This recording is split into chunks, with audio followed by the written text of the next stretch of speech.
দিতে গেলে আমাকে একটু পিছনে ফিরে যেতে হবে।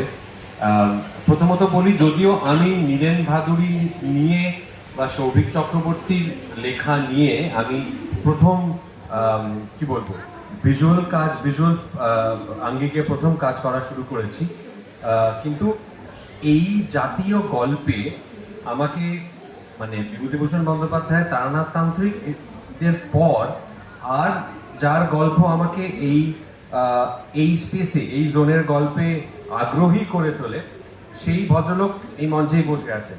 তার নাম হচ্ছে অভিক সরকার অ্যাকচুয়ালি। তো আমি ছোটবেলা থেকে খুব একটা প্রচন্ড প্রোগ্রেসিভ একটা পরিবেশে বড় হয়েছি। বামপন্থী শব্দটা ব্যবহার করছি না, বামপন্থী শব্দটা বললেই লোকে ভাবে যে একটা কোনো লাল পতাকাওয়ালা একটা পার্টি করতেন বাবা মা, তা নয়। একটা কথা চালু আছে লেফট লিনিং, মানে একটা বাম মনোভাবাপন্ন একটা, তার মানে তারা যে বামপন্থী দলগুলি সমালোচনা করতেন না বা অন্ধ সমর্থক ছিল, কোনোটাই না, জাস্ট ভাবনা চিন্তাগুলো ওরকম ছিল আর কি। সেরকম একটা পরিবেশে বড় হয়েছি। কিন্তু আমার জন্মের আগে আমার বাবা মা দীর্ঘ সময় প্রচুর বাউল ফকির দরবেশ সঙ্গ করেছিলেন। তাদের থেকে তারা আমার জন্মানোর পর বা আমি একটু বড় হওয়ার পর তাদের বন্ধু বান্ধবের সূত্রে আমিও সেটার সঙ্গে সঙ্গে বড় হয়েছি।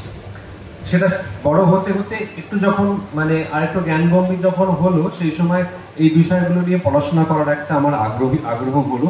আমি কোনোদিনই নাস্তিক ছিলাম না, মানে প্রগতিশীল মানেই নাস্তিক, এই যে বাইনারিটা তৈরি করা হয় এটা খুব ক্ষতিকারক একটা বাইনারি বলে আমার মনে হয়। এটা প্রথমেই এটাকে আমি ডিবাঙ্ক করে দিই যে একেবারেই না। আমি ছোটবেলা থেকেই বিশ্বাসী ছিলাম। আমি প্রাতিষ্ঠানিক ধার্মিক অনুষ্ঠানে হয়তো অতটা আমার বাড়িতে হতো না, বা রেগুলার পুজো আচ্ছা হতো না হয়তো বাড়িতে, কিন্তু আমি ঈশ্বর বিশ্বাসী হিসেবেই বড় হয়েছি মোটামুটি।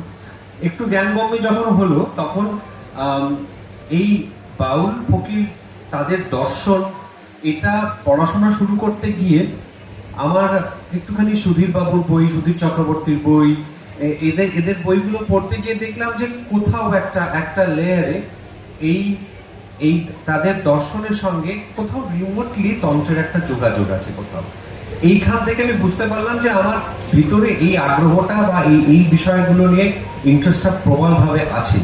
এই যে যাকে আমরা দেখতে পাই না, যে জিনিস আমরা দেখতে পাই না, এবং যাকে আমরা চট করে ঈশ্বর বলি, দেবতা বলি, ভগবান বলি, যাই বলি না কেন, তাকে যদি আমি আরেকটু ফিলোসফিক্যালি বর্ণনা করার চেষ্টা করি, যাকে দেখা যায় না, যিনি নিরাকার, বা যে পৃথিবীটা আমরা চর্মচক্ষে দেখতে পাই না, সেই পৃথিবীটা নিয়ে আমার একটা আগ্রহ আছে, এটা আমি বুঝতে পারলাম। কিন্তু সেই আগ্রহটা কিন্তু দীর্ঘ সময় আমার ভিতরে সুপ্ত হয়ে বসেছিল, লুকিয়েছিল। এটা একটা খুব অদ্ভুত মোমেন্টে একটা স্ফুলিঙ্গের মতো একটা বেরিয়ে এলো। সেটা হচ্ছে 2021-22 হবে। আমি একটা লম্বা সময় একটি ছবির কাজে ভোপালে ছিলাম। তো সেই সময় এই যে একটু আগে মানে সানডে সাসপেন্স নিয়ে কথা হচ্ছিল বা পডকাস্ট নিয়ে কথা হচ্ছিল, পরবর্তীতে থ্রিলার ল্যান্ডও বটে, আমার ওই সময় হঠাৎ করে কি হলো, অনেকগুলো এরকম পডকাস্ট এবং অডিও বুক শোনা শুরু করলাম, স্টার্টিং উইথ সানডে সাসপেন্স, তারপর থ্রিলার ল্যান্ড বা এরকম আরও আর কি। এবং আমি দেখলাম আমার একটা অমোঘ আকর্ষণ তৈরি হচ্ছে অলৌকিক বা সুপারন্যাচারাল গল্পের দিকে।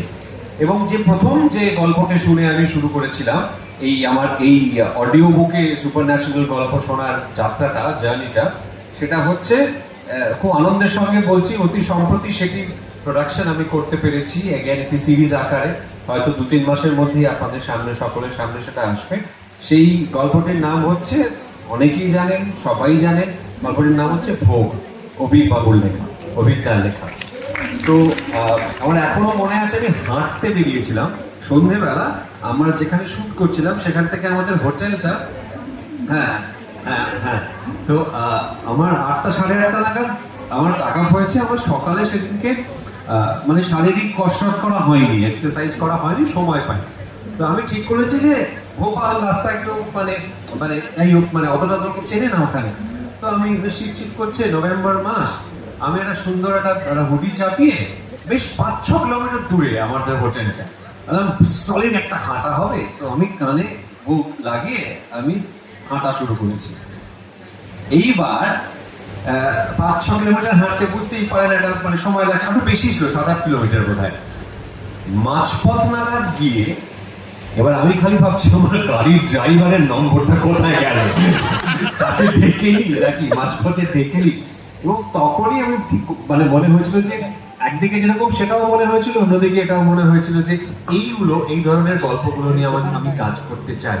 এবং সেইখানেই পরপর আমার ভোগ শোনা, পর্ণশবরী সাপ শোনা, এখানে অন্ধকার শোনা, এখানে অন্ধকারও আমি একটি পূর্ণাঙ্গ ছায়াছবি বানিয়েছি যেটা আগামী বছর মুক্তি পাবে। তো আমি বুঝতে পারি যে এই ভিতরে যে আমার আগ্রহটা সুপ্ত হয়েছিল সেইটা আসলে এবার বেরিয়ে আসতে চাইছে ভীষণভাবে। এবং আমি ওখান থেকেই অভিজ্ঞতাকে ফোন করি নাম্বার জোগাড় করে, ওখান থেকেই আমি সৌভিক চক্রবর্তীকে ফোন করি নাম্বার জোগাড় করে, এবং তাদের গল্পগুলো আমি অপশন করতে আরম্ভ করি যে আমি এই গল্পটা আমি রাখতে চাই, অন্য কেউ চাইলে আমাকে একবার জিজ্ঞেস করো। এটা একটা টেকনিক্যাল টার্ম আছে, রোফার বলে, রাইট অফ ফার্স্ট রিফিউজাল। এবং কলকাতায় ফিরে এসে সেটার জন্য নানা রকম কাগজপত্র তৈরি করতে আরম্ভ করি। সামনে আসনে বসে আছে সামনের সিটে এশা, আমার বন্ধু, এশাকে ফোন করে আমি এখনো মাঝে মধ্যে বিরক্ত করি, নতুন কি এলো, ভয়ের গল্প ইত্যাদি সেগুলো করতে থাকি। তো সেইখান থেকে এটা হচ্ছে মানে ভয়ধর্মী বা তন্ত্রধর্মী সাহিত্যের প্রতি আগ্রহ। আর একটা জিনিস আমার একটা খুব তাগিদ কাজ করেছিল যে আমি একটা নিজের জন্য একটা নিশ খুঁজছিলাম, যে আমার খালি মনে হচ্ছিল যে এমন একটা কিছু বানাতে চাই আমি যেটা হট করে হয়নি বা হয় না। তো আমি হঠাৎ করে দেখলাম যে আমি যে জিনিসটা নিয়ে সেই মুহূর্তে আগ্রহী হয়ে পড়ছি সেটা হচ্ছে অতিলৌকিক বা অলৌকিক, সেই জনরাতেই কোনো কাজ বাংলায় হয় না। অথচ আমরা বাঙালিরা গল্প করতে বসলে ভয়ের গল্প, ভূতের গল্প, অলৌকিক গল্প পেলে আর কিছু চাই না। অথচ কোনো একটা কারণে আমাদের এখানে সুপার ন্যাচারাল নিয়ে পর্দায় কোনো কাজ হয় না। এবং আমি তখন গিয়ে এসভিএফ কে বলি যে আমি কাজ করতে চাই, এবং শুনেই তাদের একটা খুব রিয়াকশন হয় যে really horror of all things. আমি যে হ্যাঁ, না না না অত বাজেট কি করে দেবেন, বাজেট লাগবে না, আমাকে একটু বুদ্ধি করতে দাও, আমাকে একটু বুদ্ধি চালাতে দাও। অ্যান্ড প্রায় একটা চ্যালেঞ্জের মতো করে পর্ণশবরী সাপ তৈরি করি। আমি তাদের চ্যালেঞ্জ দিয়েছিলাম যে এই শোটা আমাকে বানাতে দাও, তোমাদের যা বাজেট তোমরা দিতে পারবে তার মধ্যেই আমি তোমাদের গ্যারান্টি দিচ্ছি এই শোটা চলবে।